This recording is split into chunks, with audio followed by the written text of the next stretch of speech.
Hey guys, some gamer dude here. So I wanted to do a talk with you tonight. Well, it's not my time. Talking about something I've been looking at, something I got to try out, and something I'm looking to try out. The first one and the second one are probably the longer of the two, and I think I've discussed the third one before anyway. But I'll put timestamps in the descriptions. Description. It's not multiple. It's description, and you can go to whichever ones appeal to you. So we'll start off with Argent Saga. I've been looking at it. I looked at it this morning. I looked at it more comprehensively tonight, and wow, this game is literally Force of Will, except a little bit fixed in regards to the ruler, because of the way the champion works, and it's actually cheaper to produce because they use standard backs. At least they look like they should. And using Duel Masters or an altered version of Duel Masters shield trigger system in the towers. It's really strange because you have the towers is like the stone deck here called shards, separate from the deck. They're not the top five cards put face down. They all have effects that are triggered when destroyed, but the thing is, they also have power. This game uses unified power and toughness like Duel Masters. They all have power, and I think you have to get over that to destroy them, because they count as. I don't think they can attack back, but they're count as creatures in a way, or here called units, because we're ripping that off of uh, Vanguard. The cards even look like KeyForge. There is the only original thought in this game is that the shield triggers are separate from the deck, and apparently they're the same for every single deck. You have to have those five. The other interesting thing is it takes something from well, it wouldn't take it from Bakugan, but it's comes from the same mentality of these cards that start in play. These character cards you have, they like how Commander works as well. Being able to customize them, but it's also really interesting. You have a champion and a spirit. I'm not exactly sure what the spirit is in terms of Vorthos lore aspect, but your champion is the color your deck is. The spirit augments it by giving you another color and an affinity number. And the affinity is how many exactly of the second color you can use in your deck. You either use the maximum or none at all. It's like how I think a side deck works in Yu-Gi-Oh! You have to have 15 or you have to have 0. Um, it says can, but in the quick start rules, but the comprehensive rules, when you go to deck construction, I think it is. Yeah, spirit. Uh, no, that's not it. Where's deck construction? Here we go. Cards in your main deck must be the same element of your champion or neutral argent cards. An exception to this rule is when your spirit is a different element from your champion.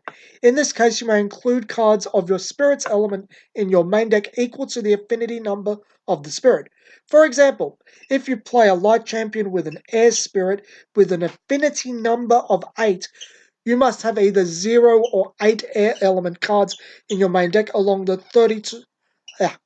the 32 to 52 light argent cards or 40 to 60 light argent cards if you choose not to play any air cards. I think that's a bit restrictive. I get the idea of the spirit locking a certain amount of them, but I'm not sure how I feel about it.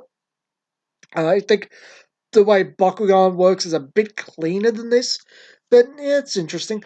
Because of this change, all basic stones, here called shards, um, are colorless. They just produce whatever your spirit and champion are at the same time, I guess, or cost or colorless, depending on your perspective.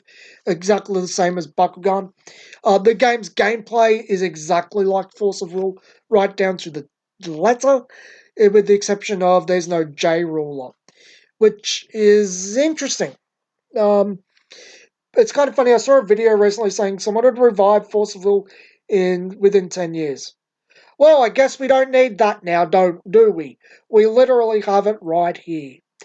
And it's got a lot more customization. They don't have the problem with the rulers in the packs being the things you chase after.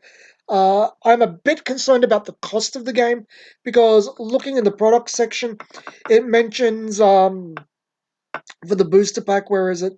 Uh, where is it? The booster pack.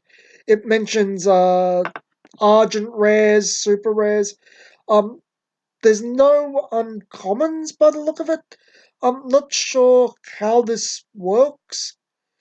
Each booster box contains 2 of 13 Argent rares. It's limit 3 per deck, but jeez! 7 super rares of 18 super rares? Wow!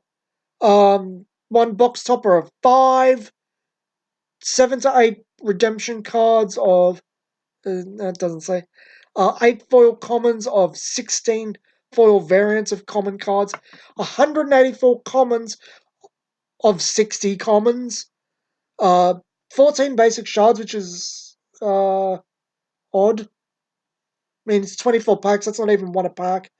But you don't really need them, you just need the star deck. I don't even know why it includes basic shards. They're probably special things, 2 tokens, and yeah, 15 rares of 25 rares. Oh wow, so the higher rares replace the rare in the packet. Oh boy. Standard booster price, but that does not sound fun to play in terms of economics. And then we get to the starter decks, and geez Louise. Sorry, America. Sorry, Arj. These aren't freaking selling. 20 USD. And I can tell you by those numbers, 22 card set size. The set's what? 42 cards outside of the towers and the basic lanes, which aren't, well, if they're included in the deck's set count. Oh, jeez. But just straight up there, you have to buy twice for the full set. Criminy. They really know how to rip you off, don't they? They're really going for your wallet. I get it. A lot of people say cards have to be expensive to make a profit, and that is true to a certain degree. Um, Development isn't actually expensive. Production isn't that expensive. Art's the expensive thing. That and getting it out there. Promotion is the hard part. That's where your cost comes down. But this is really unappealing from a monetary standpoint. And I think that's what's going to hold this game back. It is the forcible remake we want, and honestly, I think needs to happen. But criminy, no one paying that BS. They're going to have to change that. Well, it's probably printed up by now. It's comes out in 2 weeks. But wow, I can't see this succeeding with that level of cost. Not in this day and age where players, especially now, are getting cheaper and cheaper because they understand their cards become valueless unless they're competitive really early on. So, not getting those competitive cards easily means you're just throwing money away, which makes recent comments from Force of Will hilarious. People want to have good cards in their packs. We put garbage cards in the packs under rare, and most of the rares are garbage too. So, where's the value? It's the same BS here. The commons are going to have to be so damn good and overpower the super rares and argent rares. I don't see any point in even trying to spend money. And again, at 20 USD for a deck, who's buying this? That's equivalent of 40 Australian. No one pays over 20, 25 bucks here for a starter deck because it's insanity. It's too much. Again, art is the only expensive thing in the game. If you've done things so that you have to charge these types of prices to profit, you might be the problem yourself. Just saying. So I'm not betting this one will succeed. I think mechanically it should. Cost wise and drop rates. Oh god, no. No, it will not go anywhere. It might survive if the whales pay enough to keep it alive. That's not a positive thing. Anyway, actually, the set size for just all the intro decks comes to 86. That does not break down to 82. I'm sorry, 22 five ways. That'd be 110, I think. So yeah, they include, I believe, the towers and the stones. Oh geez, you might have to buy these decks 3 times at 20 USD a piece. Oh geez, that is wow. Um, for all the shit Bandai gets, and Bandai gets a lot of shit from the community. They ain't pulling this. For all the crap Wizards of the Coast pulls, and Wizards of the Coast is not a great company. They ain't pulling this. This is Konami level BS. And even Konami doesn't get this bad. Not really. Uh, all I want to say to people is, unless you are fabulously wealthy and like vomiting money, abort, abort, abort. So let's move on. We've been talking about this for about 10 minutes. So I want to talk about KeyForge. I actually got to try it out today. It's very interesting. You'd expect, due to, well, actually, I didn't know what to expect going in. I knew the whole thing was you made amber to make keys, and when you have 3 keys, you unlock the path to victory or whatever the flavor is. But it's a really slow game. It's really methodical. It's very thought heavy. It's actually really appealing in that perspective. And I like how, yeah, your deck is 3 colors, but you can only choose one of those colors to play each turn. Sorry, houses. And you can only actually use the cards on your field of those 3 houses each turn, the one you chose. And the whole game feels like it's stilted in that respect, but it's not. It's more thinky. I actually like that aspect of it. It doesn't so much play like anything I've actually played before. It's very strange. But strange isn't bad. I don't know how well it's caught on or if it has it all, but it's again, it's a slow-paced game. I was playing for like half an hour before I had to leave to go catch the bus to get home because other people had the car. Um, but well, other family members, I should say. So I the game went for like half an hour, my first game, and I'm like, I'm not really bored, but this is really going forever. And as someone who actually does kind of appreciate long games if the length has a point, because it's backwards and forwards, and it's not so much, we already know how this is going, just end already. It's more, wow, where is this going to go? And it keeps swinging both ways like a pendulum. Um, that's actually really appealing. I'm still kind of iffy on the whole buy a deck until you get one you like, but it's $16. You can do it as sealed till you get one you like, and then play it normally. It's fine, I guess. As long as you're just paying the full retail for a deck rather than the store making a bit on top of that, because that's a bit of bullshit. But I don't actually know what to say about it. But again, because it's so different. The combat focus is barely even there. I like how you have a system where cards are on the board, and how you call them actually matters.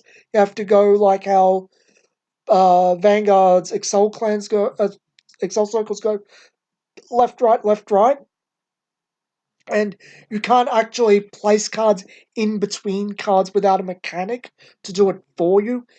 Placement actually matters because of an effect called Neighbor, which I actually think maybe Magic should rip this stuff off. I know that's a bad thing to say, oh, rip this off, but it's a really cool mechanic, and it'd make field presence in Magic actually mean something. It's really cool. I don't think it's for everyone, to be honest. I don't think it has enough uh, spectacle to it, because it's again very slow paced, very methodical. I think it's what a lot of people think Magic the Gathering is, but Magic the Gathering hasn't been for a very long time, and honestly never was designed to be this slow methodical game. Speaking of Magic the Gathering, I'm kind of understanding why Counterspell isn't allowed, and I'm kind of getting on the opinion that maybe all Counterspells should be 3 and up. Uh, Kind of funny how when you actually fight blue instead of fighting with blue, your opinions change, but it's neither here nor there. We're not even talking about Magic the Gathering right now, we're talking about KeyForge. I kind of liked, I think it was Logos from it. The one I really liked the whole archive mechanic, how you put cards into your archive, and then you can, well, in Keyforge, you draw up to 6 at the end of your turn when you untap everything. Because you untap at the end of your turn, it's backwards like that, but it's really cool. But the whole archive thing, the start of the turn, you can put all these cards archived into your hand, so you get a massive hand advantage. But because of the whole locking you into specific factions, a specific faction each turn, it might not be the most beneficial thing. I had this really cool card that allowed me to play cards from my archive when it reaped, in lieu of um, uh, well, I could play cards against color. It was pretty cool. I actually liked a lot of the cards I saw. I thought it would be, oh, I won't get cards I want to play with. I'm going to get angry at it. I've got to buy decks until I get the one I like. But the cards are designed in such a way that they're all kind of appealing. The flavors are, can I put this, generic enough while still having flavor that you can pick it up and go, oh, okay, and just have a bit of fun with it. And you just gradually learn the cards. The game is designed so that you actually see all your cards. I actually quite like a lot about KeyForge. I actually might pick up a starter deck um, for the second set. The first set's a bit overpriced in my opinion, and I think it comes at too much. But the second set's a nice price, comes with some decent stuff. I quite like it. As I said, I might pick it up. We'll see how things go. Uh, the people that I was playing with were really nice, the people teaching me, and apparently they're trying to get it started up at my locals at least once a month or once a fortnight. Next time, I might pick up a deck, just a one-off deck, to play with them properly next time, and just see how things go. I don't know if I'll be writing a full review about KeyForge, but I, it's like 16 Australian for a deck. You don't really need all the counters and all that shit. I really suggest go picking up a deck, learning how to play, and having, well, learning how to play, then picking up a deck at your locals whenever they played, and having a go at it. I don't think it's a bad investment for $16. You could spend $16 in much worse ways. You could buy 3 packets of cards and get jank. Let's be honest. But yeah, I really recommend it's worth a shot. Uh, I do know a lot of people will be put off with the randomized deck, but it's not that big of a deal. Just full warning you though, you are not meant to buy decks until you get the one you want. You are meant to buy decks when you are starting for the first time or playing sealed. The sealed environment is how you get new decks. I know that's actually a bit weird that you wouldn't go, okay, I'll crack a new deck, I'll crack a new deck. But that's how you get a bit bored of it from what I've heard, and how it becomes a bit of a waste of money because you're paying the 16 to have a good time for the day and you get a new deck out of it rather than crack it. Okay, I got something worth playing. It's the experimentation. It's meant to be a game to bring about the feel of sealed. Well, or what's it called, drafts or that. And I think it succeeds pretty well. I actually think maybe the problem is I actually curious how constructed feels for it. Well, in big inverted commas, constructed. When you actually understand your deck and what you're packing and how to play it, and it's actually, I should also mention, it's got a really interesting mechanic where you can drop all the cards of the color that you're playing at the moment that you don't want, so that at the end of the turn you can draw back up to 6 more so. which is really cool. I actually like the draw up to 6 mechanic. I thought it was interesting how the no cost thing interacted with the choice of color thing. There's a lot to like here. And I don't think people are talking about it enough in the right way. It's more or less, oh, look what I pulled, look what I pulled. It's not, this is actually really cool about the gameplay. There's a lot of really cool intricacies here. So, finally, for our last 10 minutes, I don't think we actually need the little tags to say exact times in the description here. So we can just go about first up, it's Argent Saga. Second up, it's KeyForge. About 10 minutes in, about 20 minutes in, and the final topic is Chrono Clash. Chrono Clash really interests me. Okay, I'm a Naruto at heart, even though I really hated the end and I wasn't the biggest fan of everything after Pain, basically. I do have a very soft spot for Boruto's dad. And from what I've seen of Boruto, I actually really like the kid. He's fun. He's a lot more plucky and less annoying to me. Always a Sasuke guy here. My boy Sasuke. So edgy. So appealing.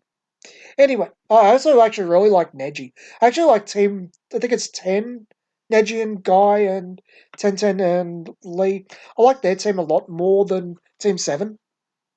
Anyway, the first set is 2 lots of pre-built decks, and the second set seems to be 2 sets of pre-built decks as well. They haven't shown the second one for Godzilla, but because the second set's Godzilla, the first one's Naruto and Boruto. The second one comes out in September, so it's not that actually far away. But the what was I saying? Yeah, the trailer for Godzilla shows 4 different decks, so that's probably what is happening.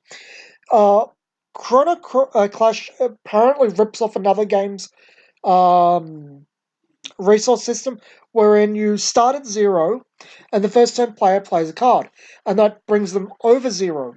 So it swings to the opponent. They can't do anything, they can't attack, whatever. Your opponent then can play anything of any cost until they get back to, I think it's a -1, your opponent's 1, or 0. And it uses this pendulum system in lieu of resources. So, first turn, I play a big fatty 5 drop. It goes 5 to my opponent. My opponent can now flood the field with 5 1s for whatever reason. There's not that many 1 drops. They can bring out a 2 and a 3, and then it swings to. I think it's a 3 and a 3. They can bring out a 7, and I think when it becomes my 1 or 0, it swings back to me. I forget exactly how it works, but it's really neat. I'd actually really love to try this system with Magic the Gathering, to be honest. You'd have to probably say you could only have 2 uh, colors in a deck. I think that's the way. I think this game does force 2 or 4 colors on you. You can't. There's not. I don't think there's even enough cards for mono. Well, there might be, but I'm not sure. But you're only allowed to choose 2 of the 4.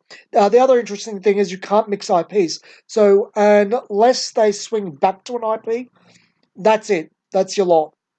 Uh, build from that. That's it, Bucko. Unless they do something else later, which I kind of hope they would go back to IPs. A lot of the IPs mentioned are really cool. Other than that, the game, interestingly enough, uses a system where every card is written in icons rather than text. It's interesting. I'm not sure how to feel about it. I think it can't relay, I should say, very complex mechanics, but it does convey things like destroy target creature, etc., etc. The game is a Duel Masters clone at cards, which Um, hey, I'm all for. It's also a living card game. As I said, you buy the 4 decks, you have the entire set between the 2 boxes. I think it's 140 Australian for both of them, which I don't think is very much at all. Not for 4 functioning decks, and enough to play around with to build 4 decks, which is very cool. Um, as I said, the game is a mod of Duel Masters. It actually comes from a lead developer and designer of Duel Masters. I mean, by designer, I mean he designs cards and developed the game. I don't know if he actually designed the game to start with. He did a lot of work on Magic the Gathering. I don't remember his name offhand right now, but the guy's seen stuff. He's done some cool stuff in the past. And I'm just sitting there going, Duel Masters, sign me up. I love Duel Masters. And Naruto, Godzilla, and the IPs that they've mentioned, asking, would you like to see these in the future? One Piece, Evangelion, sign me up. Uh, My Hero Academia, sign me up. Did I mention One Piece?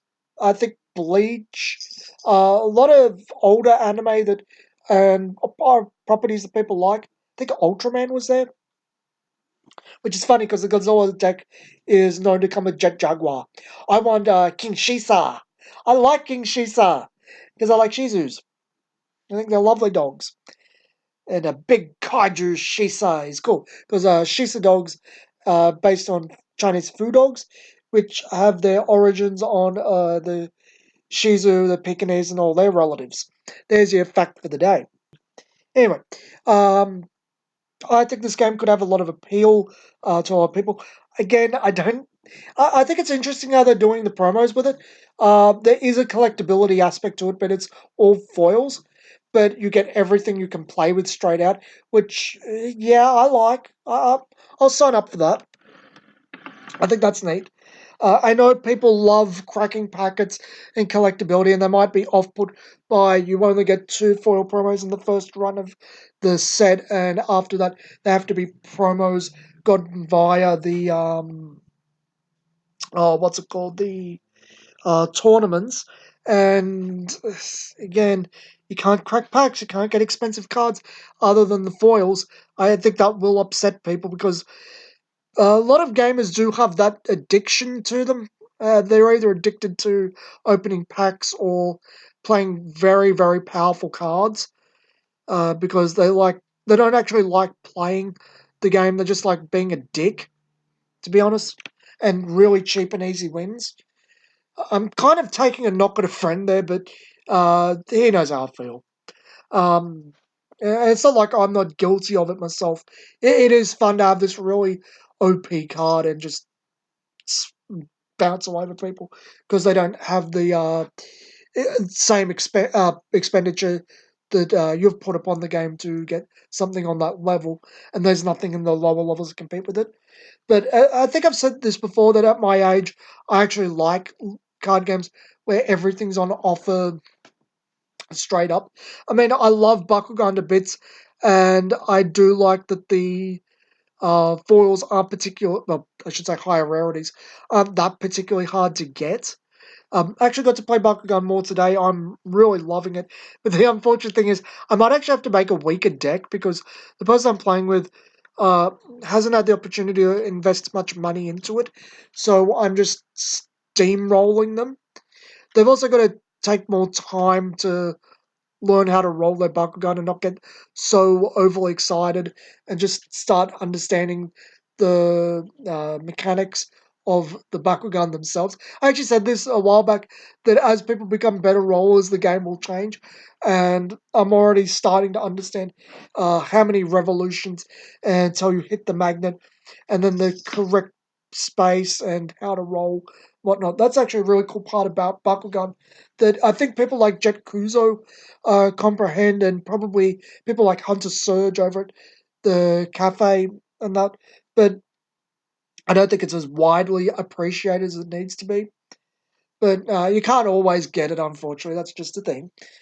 But yeah, back to Chrono Clash. I really like the mechanics of it. It's based on Duel Masters, one of my favorite games. It's not terribly expensive, and as we get into Godzilla and whatnot, luckily then friends will be more open to playing it because Godzilla is a lot more appealing to the people I know than Naruto, Knucklehead Ninja, Shippuden, Ultimate Ninja Storm. Yeah, we'll just put all the taglines there. Um, But yeah, I hope Bandai has success with it. They have had actually been in a good run recently, Bandai. Dragon Ball Super is apparently the fourth best selling game. Suck it, Force of Will. You did that to yourself. You know why. Well, they went down the gurgler so quick. You know why. I actually like that movie, What Happens in Vegas. I like Chloe and The Secret Life of Pets as well. And knowing that that end is her and I just go, you know why. It amuses me. I amuse myself that way. But anyway, to recap, I don't think Argent Saga will do well because it's too damn expensive, especially in the States.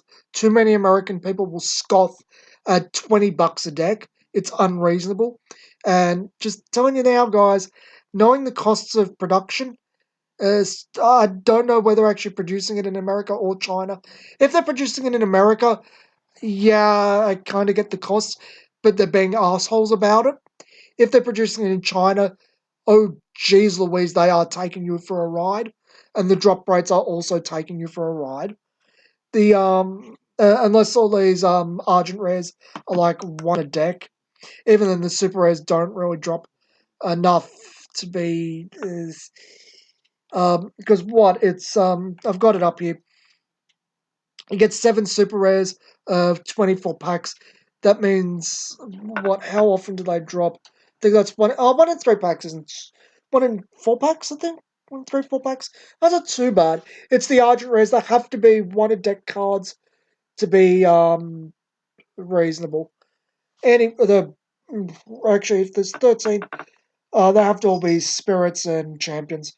Otherwise, it's something if one of these Argent rares is really expensive and a card in the deck, a unit or spell or whatever, it's just going to screw people over. I really recommend trying out KeyForge. I know it's not appealing to look at when you first look at it, but just go play a sealed event. Trust me on it. Just, I think you should have a go. I was quite impressed. But from what I've seen of Chrono Clash, I really recommend taking a look at it yourself. You might not want to pick it up till it's an IP you like, but yeah,